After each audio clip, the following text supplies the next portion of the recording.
Circling. There we go. Hello, humans. Happy Friday. Dr. Sarah Happening here with Performances Happening. And we are continuing our Total Worker Health Symposium interview series. And I'm so excited because today we have one of our keynote speakers, Dr. Christian Rathke. Welcome. Thank you. I'm super happy to be here. I'm looking forward to our conversation. We are so happy to have you. So this is a really long bio, guys, but get excited because I'm so pumped to be able to interview Captain Christian Rathke today. Okay. Captain Christian Rathke was commissioned in December 2011 in the United States Public Health Services after 7 years of service in the U.S. Navy. He earned a Bachelor of Science in Biology from Bridgewater College in Virginia, a Master of Medical Science in Physician Assistant Studies from the Yale School of Medicine, and a Doctor of Medical Science from the University of Lynchburg, where his work was focused on administrative medicine and organizational interventions to improve workforce health outcomes. Christian began his medical career as a National Health Service Corps scholar and medical provider, serving as a site director of a newly established community health center in Fredonia, Arizona. As the town's only full-time doctor, he treated all aspects of healthcare and served as a primary consultant to the mayor on public health concerns. His leadership extended into the community when he was elected president of the local Chamber of Commerce. He went on to specialize in cardiology for 5 years at Pensacola Naval Hospital in Florida, where he chaired the hospital's CHF Practice Guidelines Committee. Christian is also an aerospace physiologist, dive medical officer, and educator. We're not even done, guys. I know this is so exciting. Okay. Having trained more than 3,000 pilots and aircrew, including the Blue Angels and NASA astronauts. I grew up in Canada and we even saw the Blue Angels up there. So very exciting. Okay. In all aspects of human performance in high-risk operational environments.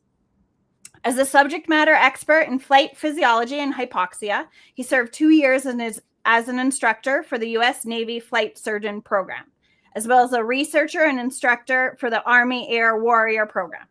Trained in public health crisis management, he is deployed with a USPHS to respond to major public health emergencies.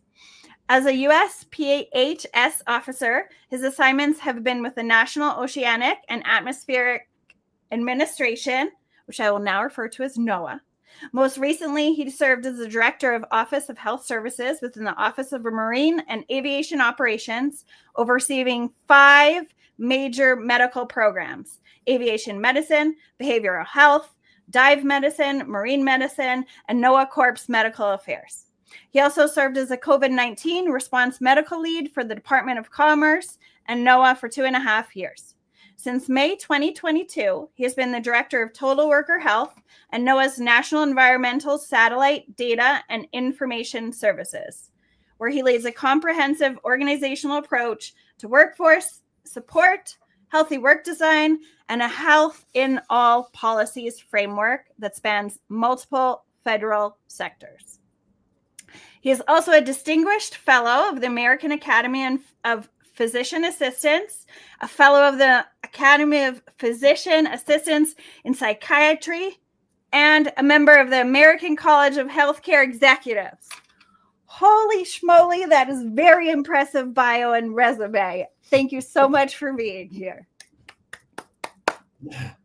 Thank you, Sarah. Okay, so we can see why he was selected to be our keynote speaker. And in addition to he's doing 2 sessions at the symposium, a case study as well as a keynote. So can you give us a quick snapshot of what each one covers and how they connect? Yeah. Well, thank you for that, Sarah. Thank you for the introduction. Really happy to be here, and so happy you're featuring speakers for this conference. Really excited about this conference, and hopefully seeing everybody in person in the DC area at the NIH campus. So I'm really excited because these 2 talks I'll be giving during the conference really tell a complete story. The case study, one of the talks is a case study of the program that we designed here within NESDIS at NOAA. And the case study dives into how we built a comprehensive total worker health program inside of our organization, showing what it takes to move from a theory from theory into real organizational practice. It's about the nuts and bolts, how we design systems, measure burnout, redesign work itself, so healthy work becomes the default. The keynote that I'll be giving really zooms out more on the global stage, making the case for work itself as a primary or as the primary or one of the primary social determinants of health. In other words, the way we design jobs has as much influence on health outcomes as things like housing or education. Together, these two talks really move from how we did it to why it matters to all of us. I love that. And what I'm hearing, you're my sixth interview now. And I love how everybody is bringing up this more holistic view of how humans perform at their best and how we can support health. It's not, like you said, it's a comprehensive view of we're humans. So there's more than one little thing that's going to affect our health. And what I did hear, what I'm personally very curious, is you said you measure burnout. What tool do you use? Do you do a survey or assessments, or how is burnout measured in what you are doing right now? Yeah, great question. So there are a number of instruments out there that are validated tools if you look or span research on how to measure burnout. Probably the most validated field tested tool is the Maslach Burnout Inventory. And what we did is we took that survey and converted it to a Google form, and we deployed that across our organization as a pilot study, not just for our federal employees, but for our contractors at all, and everyone that contributed to a team, to the workforce as a whole. And so we used that to really measure burnout within our organization. And then that gives us a benchmark then to tell whether or not the interventions that we created with the research that we did, follow-on research after measuring burnout, were actually effective.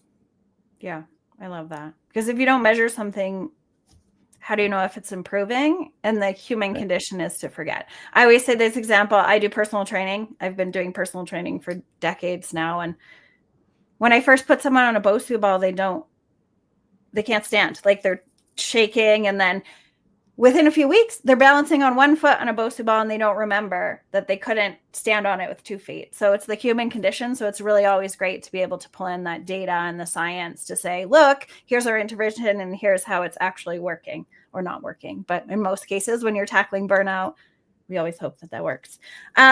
Okay, in your case study, you show how NESDIS built a comprehensive total worker health program. What makes this approach different from the way most organizations think about workplace health? Yeah, thanks for that question, Sarah. I like that question. Most organizations start with individual level programs. And what I mean by that is fitness challenges, stress apps, or even employee assistance programs and so forth. But those things are really focused on the individual. Those can help, and they're important for people that are in crisis, but they don't get at the root causes of work stress or burnout, for example. Our approach flips that model. Our program is 80% focus on upstream efforts. In other words, policies, leadership, practices, work design, organizational systems, and only 20% of what we do in our total worker health program is focused on individual resources. So that shift is what makes the program, one of the aspects that makes the program comprehensive. We touch on every part of the organization. Now, that's not program sprawl, so to speak, but instead it's enabling workforce health and embedding workforce health into strategy, budgets, tactical decision making, everyday decisions. This lesson, or the lesson is, and the point of the case study specifically, is really that the most sustainable results come when an organization takes responsibility for making work healthy, not just the individual. Oftentimes employees were telling us when we started this program 3 years ago that they were really tired of the workforce coming to them and saying, hey, take this resilience class, take this class about how you can, better be more resilient for this, that, or the other. The workforce essentially was telling us that what that sounds like to them is, hey, fix yourself before you come to work, versus the organization taking responsibility for the change that really needs to happen, transformative change. So when it comes to, you mentioned burnout and some interest in burnout and how we measured burnout. Well, on burnout specifically, no amount of counseling or education or awareness training on the topic of burnout is going to fix the individual if we're only going to turn around and put them right back in the environment that was driving burnout in the first place. And so that's really what total worker health and this comprehensive approach and this upstream systems level approach is about. And that's what this case study that I'll be presenting on really dives deeper into. Yeah. I love that. It sounds like you're helping to create a culture that's supporting like holistic well-being versus you need that. And we can't overguess what people need unless they tell us. And what I really love is when you are creating that culture and it's starting with leadership and within the organization, what it does is create a safe space for then the individual to say, okay, well, here is what I need, or this is available. I love that. It's more of that cultural shift versus helping the individual, because yes, we need to help the individual as well, but I think it's easier than to support a whole organization. So I love that. Nice work. Cool. Thanks. Okay, you piloted tools like the NASA TLX and a burnout study to capture workload in real time. What did those efforts reveal that surprised you the most? Yeah, well, the surprise was not just in how high our numbers were. We see this national trend, even pre-pandemic, across the United States, both in the public and private sectors. We've seen burnout numbers in multiple research studies start to climb up and increase really over the last decade and a half. We've just seen a steady incline of burnout within the workforce as a whole. But what we were surprised about were the patterns that we documented. So we utilized the NASA TLX, which is it's been around for a long time, but we used it very uniquely in the way we deployed it, and a couple of extra questions that we added to it to get to the causal factors of what was driving people's work. And what we saw, for instance, that overtime hours and sick leave actually move together within our organization, which means when people push harder at work, they often pay for it with their health. And so with the NASA TLX, when we mapped workload drivers across tasks, we could actually forecast burnout risk before they showed up in absenteeism and turnover. What's exciting is that it wasn't just data for the data's sake. We turned those insights into redesigned meeting practices, staffing adjustments, and smarter task building for our employees. It showed us that measuring workload in real time isn't just possible, it's actionable. I love that. That's exciting. So if you were to give another organization a piece of advice of when they're tackling burnout from an organizational perspective of top down, what piece of advice would you give them? Where's a good place to start with all this? So first, I would use a validated tool, whether it's Maslach burnout inventory or a different tool, but Maslach burnout inventory is a very, very short questionnaire. Deploy that, really encourage participation in that. You can do it anonymously. We were able to gather all that data anonymously, which workforce is much more likely to participate in. So measure the problem. That's the first thing. And then the second thing, don't look to awareness campaigns or classes or teachings to fix your problem. The problem is the workforce. The problem is the way work is designed. It's the way you set up your work. It's the excessive meetings. It's the it's the organization's fault that the person's burned out. It's not the individual's fault that they're burned out. And so don't even start the journey unless an organization's willing to accept the responsibility for the findings. But if they are, then you're at a good spot, and you're at a spot where leadership then is ready to transform the organization and redesign whatever aspect of work needs to be redesigned to decrease burnout. Beautiful. I'm going to ask a selfish question. Yes. I help companies with burnout as well. But how do you get the buy-in from the people at the top? Because as you're saying, it's not an individual problem. It's the way that the organization is creating the work for the humans. Do you have any advice for me for how to get that buy-in? Yeah, so I definitely touched on this both in the keynote, but definitely in the case study workshop that I'll be giving. So I'm just processing the best way to answer this for you. Partially, it's the way you set up your program in the first place. It's very hard for an outside consultant to come in and fix something like burnout for an organization, because it truly is a process that takes a long time. It's not a stop and end process. It's a true transformation in the way work is conducted in the organization.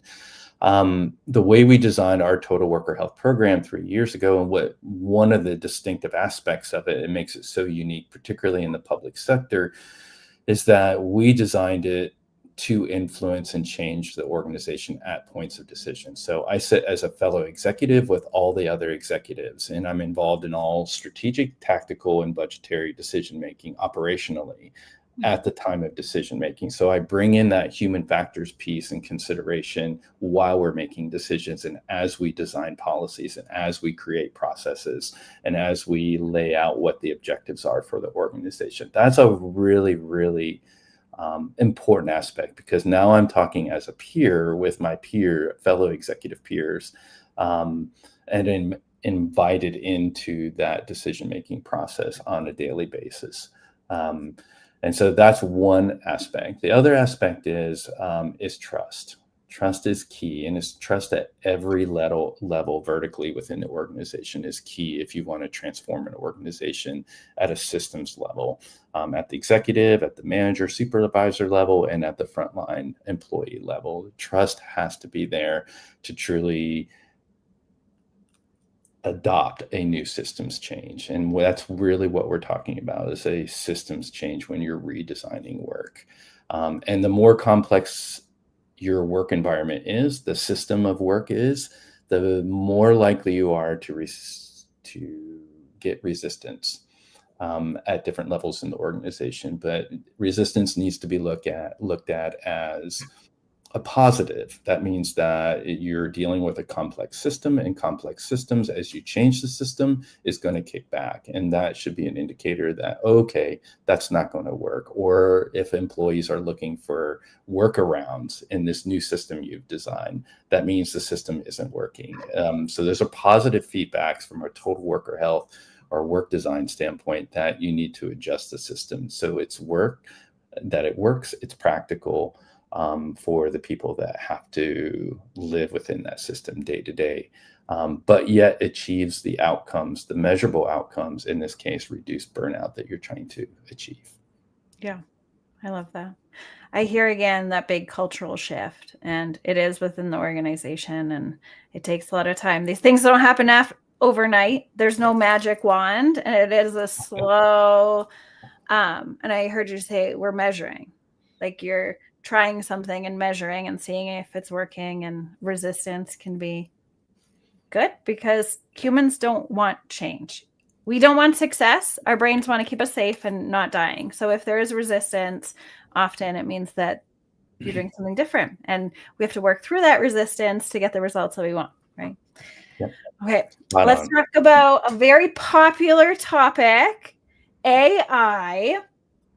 So toxic work cultures, AI disruption, which I'm sure is happening in every industry, and then burnout again. Which do you think organizations are most unprepared for? Well, you've done such a great job of already touching on the topic. Honestly, I think it's culture. And so we talk a lot about technology and economics, but culture is the quiet killer. Toxic workplaces, harassment, and lack of trust create these ripple effects, like more health claims, lower engagement, employee engagement, and higher turnover, employee turnover within the organization. And the irony is, you can implement the best tools and best practices, no matter how much science I'm using to create the absolute best system, so to speak. But if the culture is unhealthy, they won't stick. Burnout and AI, of course, are huge, but they're easier to see. Culture is harder to see. It's invisible, in fact, until it's already hurting people. That's why supervisors and leaders matter so much within the organization. They set the daily climate. In fact, first line supervisors account for approximately 70% of an employee's engagement and have the greatest influence on employee retention.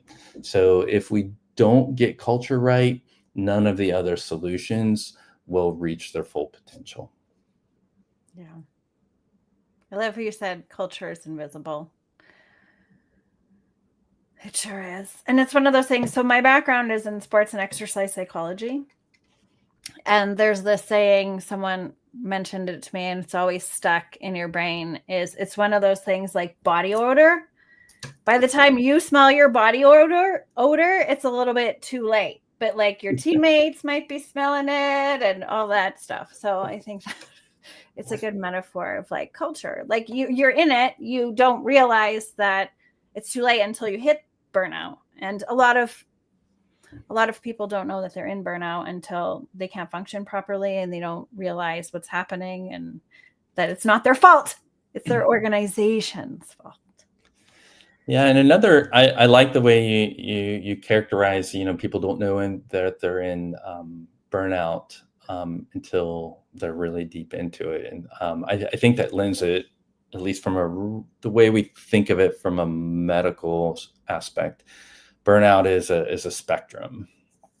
And so it's not on or off. You're not burnout or not burnout. There's a true spectrum of what burnout is.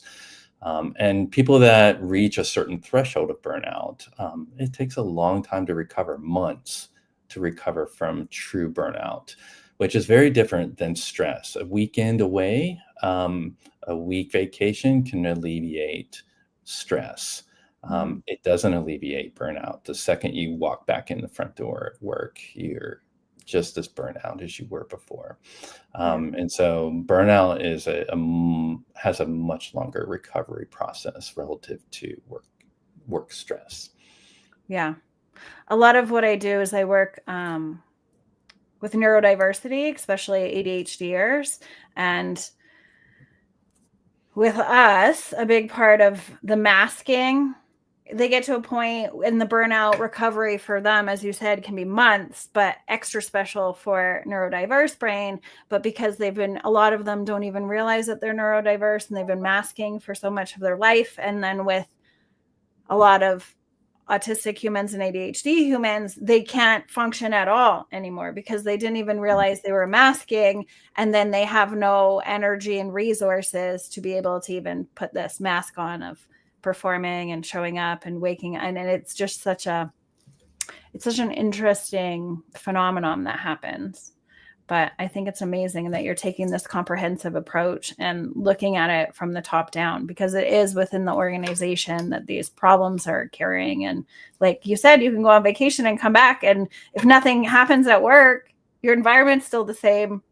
Nothing, you go back exactly to being burnt out again. So I love what you're doing. I think it's absolutely phenomenal. I have one more last question, because I know we're going over time. You've led trainings in some of the most high pressure environments, from aviation to space flight. What lessons about human performance in those extreme settings could everyday workplaces learn from?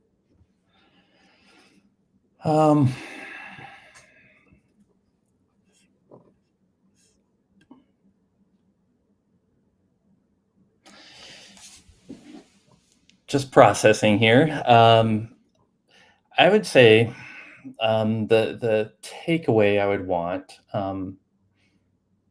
people to understand about work is that work is a primary social determinant of health. In other words, they're the non-medical things that have real tangible health outcomes. How long we live, what our quality of life is like, what kind of mental health we have, physical health we have, all tie into work. But I think I really want people to know that healthy work and job quality are not optional. They are the engine of resilience, innovation, mission success. When we design work well, we don't just protect people, we unlock performance, creativity, and even at a national level, national competitiveness. So my message is really simple. Treat work design as a lever for all aspects of health. Don't regulate it to wellness perks or add-ons in the workforce or a compliance checklist. When organizations take ownership of making work healthy by design, everyone benefits: workers, leaders, society as a whole. I love that.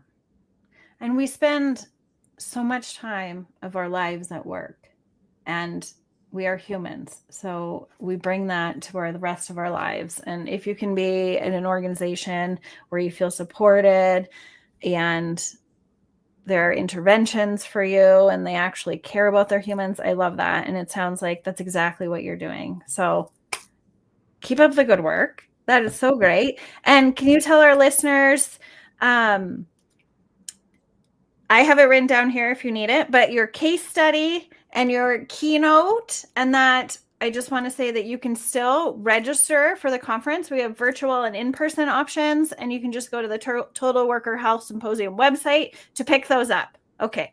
Yes. Let us know about your 2 topics that you'll be talking about.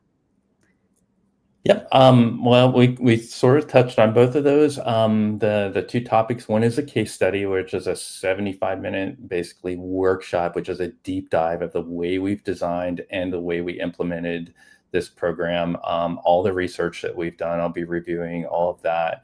And the resources associated with that are really designed to help a person or help an organization design a program for themselves.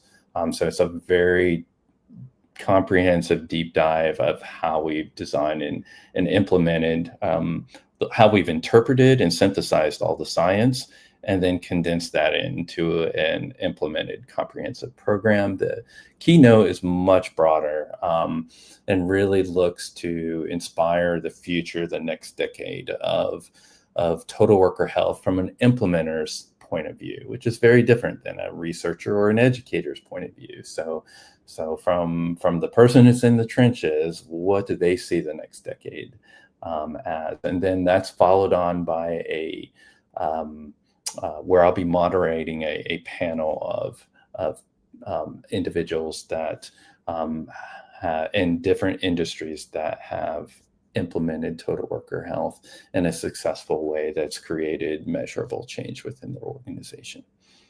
I love So that. I hope everyone comes. I hope you sign up. And if you come in person, feel free to tap me on the shoulder or the elbow, and I would love to meet you in person, and certainly share whatever resources we have with you as well. That's awesome. Well, I know I'm going to be at your sessions. They sound so exciting and very helpful to the humans that are actually working in wellness in different organizations. And I would love for you guys to join my session, which is going to be on Thursday, the 23rd at 11:15 in room F1. It's called Move at Work Challenge, Driving Employee Happiness and Health. Thanks for joining us today, and we will catch you in the next interview series and hopefully to see you in Bethesda. Okay, bye guys. Yeah. And